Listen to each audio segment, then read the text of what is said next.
Students, आज इस lecture में हम एलसीआर सर्किट के सोल्यूशन से रिलेटेड बहुत ही इम्पोर्टेंट मेथड डिस्कस करने जा रहे हैं, जो आपके डिफरेंट बुक्स में इस तरीके के मेथड जनरली नहीं है। बिल्कुल यूनिक मेथड है और बहुत ही इजी मेथड है, जिससे आप सीरीज एलसीआर सर्किट से रिलेटेड प्रॉब्लम को सॉल्व कर सकते हो और उसकी थ्योरी को पूरा का पूरा एक्सप्लेन कर सकते हो। इस मेथड में सबसे अच्छी बात यह है कि ये बहुत इजी है और बहुत ही अलग तरीके से है, जैसा कि आप अदर बुक्स में इसे आपको नहीं मिल पाएगा। आइए देखते हैं इस मेथड। सपोज करते हैं कि सीरीज एलसीआर सर्किट में जो कनेक्टेड रजिस्टर है उसका रेजिस्टेंस कैपिटल R है, जो कैपेसिटर है उसका कैपेसिटेंस कैपिटल C है और जो इंडक्टेंस है वो उसका इंडक्टेंस जो है कैपिटल L है। इन तीनों को सीरीज में कनेक्ट किया गया है और कनेक्ट करने के बाद इसे एसी करंट फ्लो की जा रही है। वो उस एसी करंट का इक्वेशन I इक्वल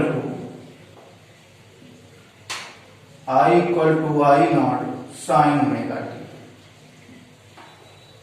अब जैसा जानते हैं कि सीरीज कॉम्बिनेशन में करंट सभी सेगमेंट्स में इक्वल होती है और वो कॉम्बिनेशन के थ्रू जो करंट होगी उसके सिमिलर होगी। तो ऐसे में एक बात कंक्लूड कर सकते हैं कि जो वो करंट एम्पलीट्यूड होगा to the current flowing through the resistor IR, और कैपेसिटर में जो पीक करंट होगी IC, और जो इंडक्टर में पीक करंट होगी IL, ये सभी इक्वल होंगी और ये सभी इक्वल होंगी I0 के। लेकिन हाँ, वोल्टेज की बात करें तो वोल्टेज सीरीज कॉम्बिनेशन में डिफरेंट सेगमेंट्स में डिफरेंट होता है और डिफरेंट सेगमेंट्स के जो वोल्टेज होते हैं उनका जब आप सम करते हो तो फिर कॉम्बिनेशन का वोल्टेज मिलता है। तो ये भी जानते हो कि फेज डिफरेंस भी करंट और वोल्टेज में होता है। ऐसे सर्किट्स में रजिस्टर में जो होती है करंट और वोल्टेज वो सेम फेज में होते हैं। कैपेसिटर में करंट और वोल्टेज में जो है करंट लीड करती है और वो π/2 रेडियन से लीड करती है। इंडक्टर में भी करंट और वोल्टेज डिफरेंट फेज में होते हैं, उसमें वोल्टेज लीड करता है π/2 रेडियन से। इस तरीके से हम अगर फेजर डायग्राम बनाते हैं तो कुछ फेजर डायग्राम इस तरीके से बनेगा। सपोज कर दिया कि ये करंट फेजर है। अब करंट तो सभी सेगमेंट्स में जो कॉम्बिनेशन था उसी के इक्वल थी, तो इसका मतलब ये हुआ कि जो करंट फेजर है वो कॉम्बिनेशन का, रजिस्टर का, कैपेसिटर का और इंडक्टर सभी में के लिए जो है सिमिलर बनेगा, सेम ही बनेगा। लेकिन वोल्टेज की बात करें तो वोल्टेज रजिस्टर में सेम फेज में होता है करंट के, यानी VR तो इसी लाइन पर बनेगा। लेकिन इंडक्टर के में जैसा आप जानते हो कि करंट जो है लेग बिहाइंड होती है वोल्टेज से, तो VL जो होगा वो डेफिनेटली कुछ इस डायरेक्शन में आएगा। वेक्टर VL ये 90 डिग्री जो है से लीड करता है, π/2 रेडियन से लीड करता है। और कैपेसिटर में वोल्टेज जो होता है वो लेग बिहाइंड होता है π/2 रेडियन, यानी लेग बिहाइंड है तो इस डायरेक्शन में π/2 आएगा। फिर ये आएगा BC। अब ये जो वोल्टेज फेजर है रजिस्टर के, कैपेसिटर के और इंडक्टर के, इन्हें जब आप ऐड करोगे तब आपको मिलेगा वोल्टेज फेजर जो आपके कॉम्बिनेशन का होगा।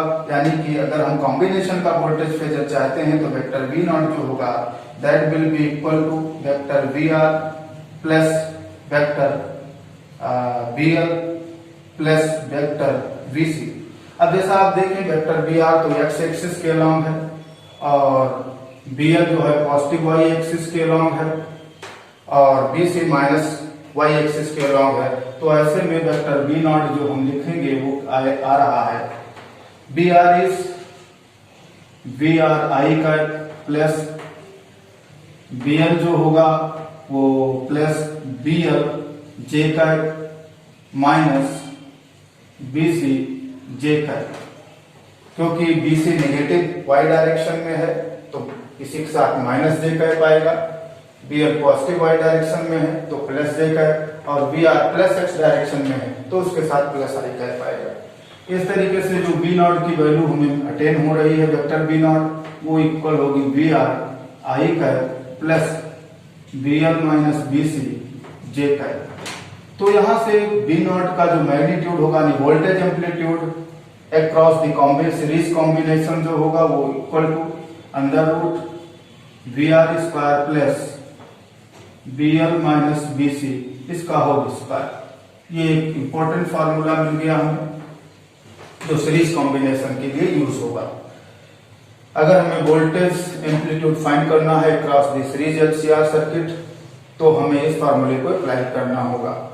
अब देखिए जो है सीरीज कॉम्बिनेशन में जो करंट फेजर है वो तो सभी के लिए सिमिलर है, जो है फिर तो ऐसा कह सकते हैं कि जो आई नॉट होगा वो वी आर अपॉन आर होगा और यही equal to B L upon XL होगा और यही equal to B C upon X C होगा।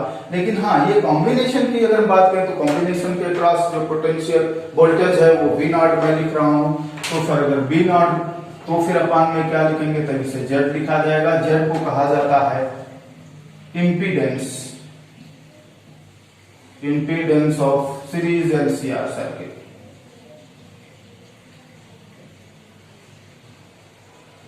इसे इम्पीडेंस के नाम से जानते हैं। तो फिर तो यहां से इसे सिंप्लीफाई करने पर हमें वी आर की वैल्यू आई नॉट आर मिल जाएगी, वी एल की वैल्यू आई नॉट एक्सएल होगी और बी सी की जो वैल्यू होगी वो आई नॉट एक्स सी होगी और बी नॉट की वैल्यू आई नॉट जेड होगी। तो इसे हम अगर यहाँ इस इक्वेशन में अप्लाई करते हैं तो फिर हमें मिलेगा Z equal to root of R square plus XL minus X C इसका होल स्क्वायर। आई नॉट दोनों साइड से कैंसिल हो जाएगा। तो ये एक इंपॉर्टेंट रिजल्ट हमको मिलने वाला है। और एक बात आप देखें, अगर हम ये देखें कि ये वोल्टेज प्लस एक्स एक्सिस से कितने एंगल पर होगा और प्लस एक्स एक्सिस अगर कितने एंगल पर होगा हमें फाइंड करना है, तो हम अगर पूरे एंगल फाई कंसीडर कर लें तो tan फाई इक्वल टू फिर तो ये आने वाला है y component upon x component. y component is bl minus bc और x कंपोनेंट इज br। लेकिन अगर हम यहाँ पर bl bc और br की वैल्यूज को यहाँ भी अप्लाई करें, bl की जगह पर i not xl, bc i not xc और br की वैल्यू को i नॉट r अप्लाई कर लें तो यहाँ से रिजल्ट मिलेगा xl minus xc upon r।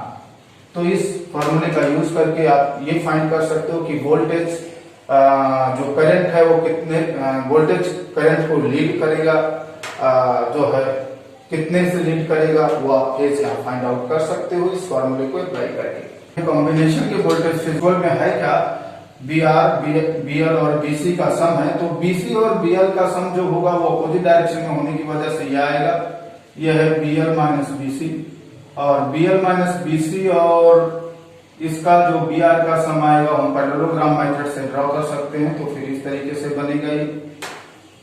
ये जो मिल रहा है ये रिजल्टेंट वोल्टेज है या कहें वोल्टेज जो है कॉम्बिनेशन के लिए है और ये एंगल ही क्या है, यही एंगल है फाई।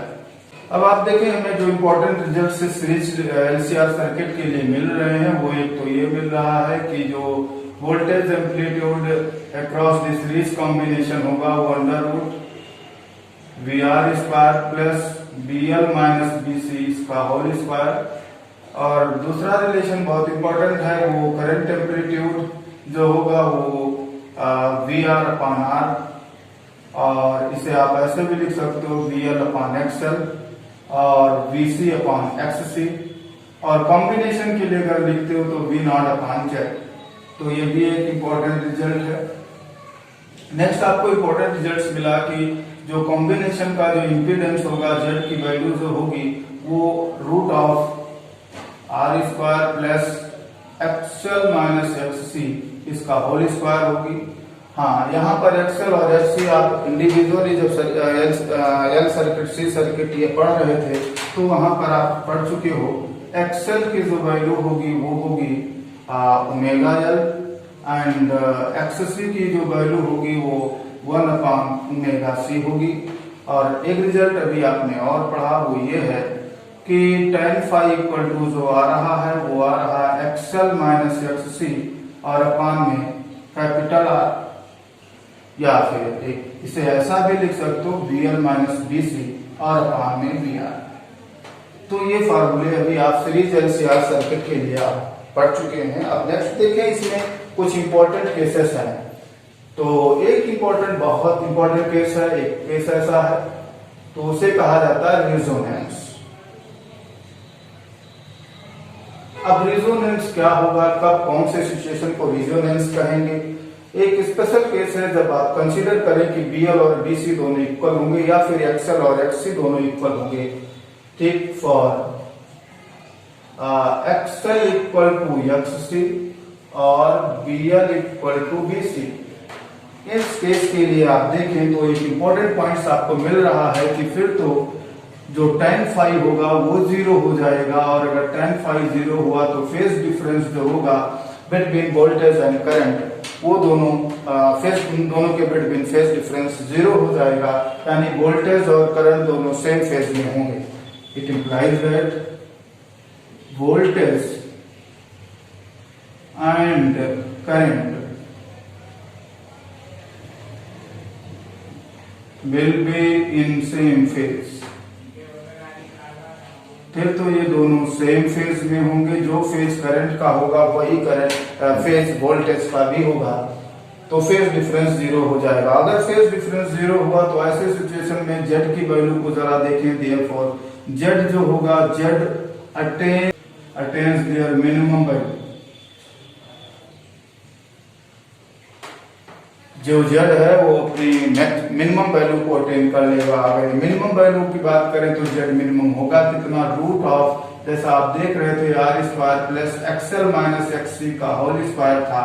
अब एक्सएल और एक्ससी अगर इक्वल हो गए हैं तो ये यहाँ से जेड मिनिमम जो होगा वो आ जाएगा root of R square equal to R, यानी जेड आपका मिनिमम हो रहा है। तो आप वहां से देखें करंट एम्पलीट्यूड पे अगर बात करें तो एक इंपॉर्टेंट जेड और मिल रहा है, आई नॉट इक्वल टू, अभी मैं बता चुका हूँ, वी नॉट अपॉन जेड होता है। तो ऐसे में आप देखिए अगर हम जेड की मिनिमम वैल्यू ले रहे होंगे तो करंट एम्पलीट्यूड आई नॉट की मैक्सिमम वैल्यू मिलेगी, यानी आई नॉट मैक्सिमम जो होगा that will be equal to V naught upon Z minimum.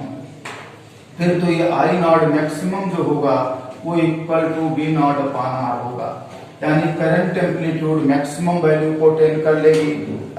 जो जेड की वैल्यू होगी वो मिनिमम वैल्यू को अटेन कर लेगी, यानी इंपीडेंस मिनिमम हो जाएगा, करंट एम्पलीट्यूड मैक्सिमम हो जाएगा, करंट और वोल्टेज सेम फेज में हो जाएंगे। इस केस में स्पेशल पॉइंट्स के होंगे और इस फिनोमिना को कहा जाएगा resonance. This phenomena is called resonance. This phenomena is called resonance, और इस फिनोमिना को हम रिजोनेंस कहेंगे। रिजोनेंस के केस में एक्सएल और एक्ससी दोनों इक्वल होते हैं।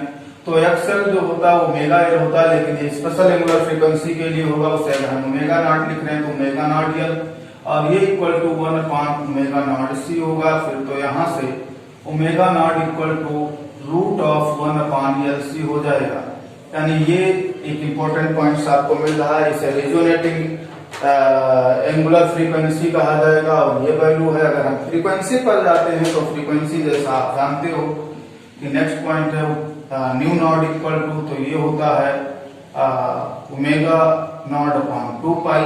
तो यहाँ पर वैल्यूज को पुट कर देंगे तो 1 upon 2 pi root of 1 upon L C. इस फार्मूले को आप अप्लाई करके आप फ्रीक्वेंसी को सॉल्व कर सकते हो। अगर एंगुलर फ्रीक्वेंसी फाइंड करना तो इस फार्मूले को अप्लाई करोगे, और अगर फ्रीक्वेंसी फाइंड करना है तो आप इसे अप्लाई करोगे।